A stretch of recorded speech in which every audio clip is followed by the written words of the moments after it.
The realm of the soul, a covenant beyond time. The first realm is the soul realm, Al-Arwah, a stage that predates physical existence. Allah, in His infinite wisdom, created all human souls before sending them into this world.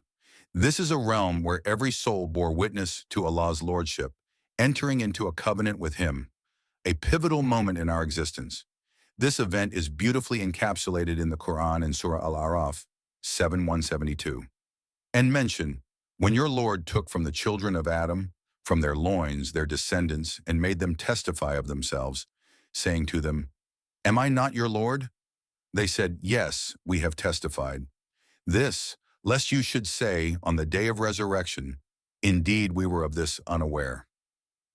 This verse reminds us that belief in Allah is an innate part of our being. It's why, even in moments of deep confusion, many people feel an unexplainable pull toward faith, a resonance of the soul's memory of this covenant. Imagine this.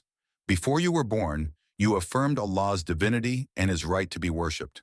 This memory, though veiled by the distractions of life, exists within every soul. It serves as a reminder of our natural inclination, fitrah, toward the worship of Allah. 2. The realm of the Dunya, a temporary test. The second realm is the Dunya, the world in which we live. It is temporary, fleeting, and ultimately a place of trials and preparation for the hereafter. Allah succinctly explains the purpose of this worldly life in Surah Al-Mulk 67:2. He who created death and life to test you, as to which of you is best indeed, and He is the exalted in might, the forgiving. Life on earth is a test. Every decision, action, and even thought is recorded, shaping our standing in the hereafter. The Quran and Sunnah repeatedly emphasize the transient nature of the dunya. Surah Al-Hadith 57:20 likens the life of this world to a mere illusion, filled with distractions and fleeting pleasures. Consider someone who chases wealth, fame, and material success, believing these to be the sources of happiness. Yet they often find themselves unfulfilled, their hearts yearning for something greater. Islam teaches that true success lies not in accumulating worldly gains, but in living righteously, serving others, and fulfilling our duties to Allah. The realm of the grave, Barzakh. The third stage, Barzakh, begins at death. It is the transitional realm where the soul resides between physical death and the day of resurrection. This stage is described in the Quran and elaborated on in the Hadith, highlighting its significance as a period of either peace or torment, depending on one's deeds. Prophet Muhammad, peace be upon him, famously said, "The grave is either a garden from the gardens of paradise or a pit from the pits of hell." In Barzakh, two angels, Munkar and Nakir, question the deceased. They ask, "Who is your Lord? What is your religion? Who is your prophet?" For the righteous, these questions are answered with ease, and their graves expand, filled with light and comfort. For others, the inability to answer brings darkness and punishment. Reflect on this. What if today were your last day? How would your actions be judged in the realm of Barzakh? The fourth realm is Yawm al-Qiyamah, the day of judgment, a day unlike any other. It begins with the blowing of the trumpet by the angel Israfil, signaling the end of the world and the resurrection of all souls. Surah Az-Zumar 39:68 vividly describes this moment. "And the trumpet will be blown, and whoever is in the heavens and whoever is on the earth will fall dead, except whom Allah wills. Then it will be blown again, and at once they will be standing, looking on." This monumental event unfolds in stages. Resurrection. All souls are reunited with their bodies, rising from their graves in awe and fear. The gathering. Al-Hashr. Every individual, from the first human to the last, stands before Allah. The Book of Deeds. Each person is presented with a record of their life's actions, written with absolute precision. Imagine receiving your Book of Deeds. If handed in your right hand, it symbolizes success, mercy, and entry into paradise. If in your left hand, it signifies failure, regret, and punishment. The scale of deeds, Al-Mizan. Next comes the weighing of deeds, an act of divine justice. Surah Al-Arwah 7:8-9 states, "In the weighing of deeds that day will be the truth. So those whose scales are heavy, it is they who will be successful. But those whose scales are light, they are the ones who will lose themselves for what injustice they were doing toward our verses." Every action, no matter how small, is accounted for. Acts of kindness, charity, and worship add weight to the scale, while sins detract from it. 5. Heaven Jannah and Hell Jahannam, the eternal abode.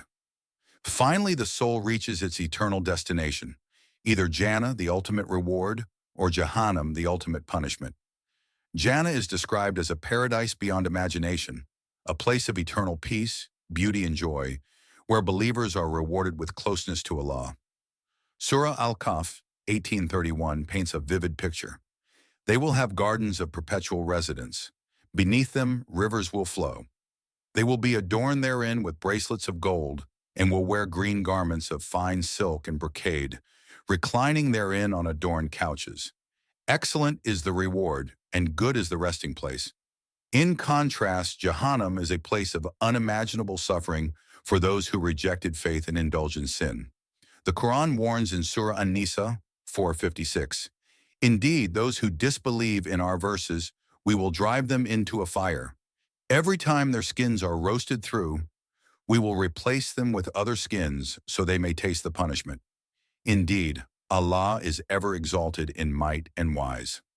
A call to reflection. The journey through these realms serves as a powerful reminder of the fleeting nature of this world and the permanence of the hereafter. Each stage reinforces the importance of living a life rooted in faith, righteousness, and accountability. Take a moment to reflect. How are you preparing for these realms? Are your actions aligning with the ultimate goal of pleasing Allah?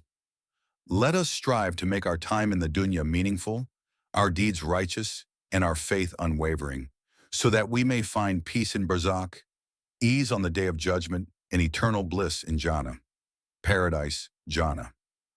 A reward beyond imagination. For those who pass the trials of the day of judgment and receive Allah's mercy, Jannah becomes their eternal abode.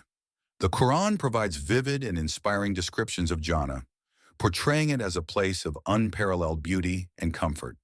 In Surah Muhammad, Allah says, "Indeed, Allah will admit those who believe and do righteous deeds to gardens beneath which rivers flow. They will be adorned therein with bracelets of gold and pearl, and their garments therein will be silk." Quran 47:12. This verse paints a picture of Jannah as a place where the faithful are enveloped in divine luxury, far beyond anything experienced in this worldly life. Rivers of milk, honey, and pure water flow effortlessly, and the air is filled with peace, joy, and eternal tranquility. Imagine being greeted by angels as you enter, their voices soothing your soul with the words, "Peace be upon you, for you were patient." So how excellent is your final home? Quran 13:24. In Jannah, every desire of the heart is fulfilled, and the most significant reward of all is seeing Allah, a blessing that transcends any worldly comparison. Hell, Jahannam, a warning to reflect upon. On the other hand, Jahannam is a place of intense punishment for those who rejected faith and led lives of disobedience. The Quran describes it as a realm of unending torment, where the fire burns fiercely, consuming everything in its path. In Surah An-Naba, Allah says, "Indeed, hell is lying in wait, a place of return for the transgressors. They will remain therein for ages, not tasting coolness or drink except scalding water and foul purulence." Quran 78:21-25. This depiction is meant to instill a sense of awe and caution in the believer's heart. Jahannam is not merely a physical punishment, but a spiritual separation from Allah's mercy, a condition more unbearable than the flames themselves. Striving for salvation. The stark contrast between Jannah and Jahannam serves as a powerful reminder of the consequences of our actions. Islam emphasizes that Allah is merciful and His forgiveness is vast for those who sincerely repent and strive to improve. In Surah Az-Zumar, Allah reassures His servants, "Say, O my servants who have transgressed against themselves by sinning, do not despair of the mercy of Allah. Indeed, Allah forgives all sins." Indeed, it is He who is the forgiving, the merciful. Quran 39:53. This verse encapsulates the hope that every Muslim should carry, the belief that no matter how far one has strayed, Allah's mercy is always within reach. A call to reflect the journey through these five realms: soul, dunya, Barzakh, the day of judgment, and the final abode, offers a roadmap for every believer. Each stage is a reminder of the fleeting nature of worldly life and the eternal significance of our actions. As Muslims, we are encouraged to reflect upon these realms regularly, allowing their lessons to guide our daily decisions. Prophet Muhammad, peace be upon him, said, "Be in this world as though you were a stranger or traveler." Sahih Bukhari. This profound hadith reminds us to treat life as a temporary stop on the way to our true destination. Practical steps to prepare. Strengthen your faith. Constantly reaffirm your belief in Allah and His messengers. Engage with the Quran and Hadith to deepen your understanding. Perform good deeds. Every small act of kindness, charity, or prayer counts. As the Prophet, peace be upon him, said, "Even a smile is charity." Seek forgiveness. Never underestimate the power of repentance. Turn to Allah with sincerity, knowing that He loves those who seek His forgiveness. Stay mindful of the hereafter. Regularly contemplate the realities of the afterlife. This will keep you grounded and focused on what truly matters. The ultimate reminder. As we navigate the trials of Dunya, let us not lose sight of our ultimate purpose: to worship Allah and earn His pleasure. The Quran encapsulates this beautifully. "And I did not create the jinn and mankind except to worship me." Quran 51:56. By striving to embody this purpose in our actions, thoughts, and intentions, we prepare ourselves for the day when we will stand before Allah. Conclusion. Embrace the journey with hope and determination. The five realms of existence are not merely abstract concepts. They are the foundation of our spiritual journey as Muslims. By understanding their significance and living in accordance with Allah's guidance, we can navigate this life with clarity and purpose. Let us embrace this journey with hope, determination, and unwavering faith in Allah's mercy. And let us remember that no matter how challenging life may seem, every moment is an opportunity to draw closer to our Creator and secure a place in His eternal paradise. May Allah grant us the strength to live righteous lives and the honor of entering Jannah. Ameen.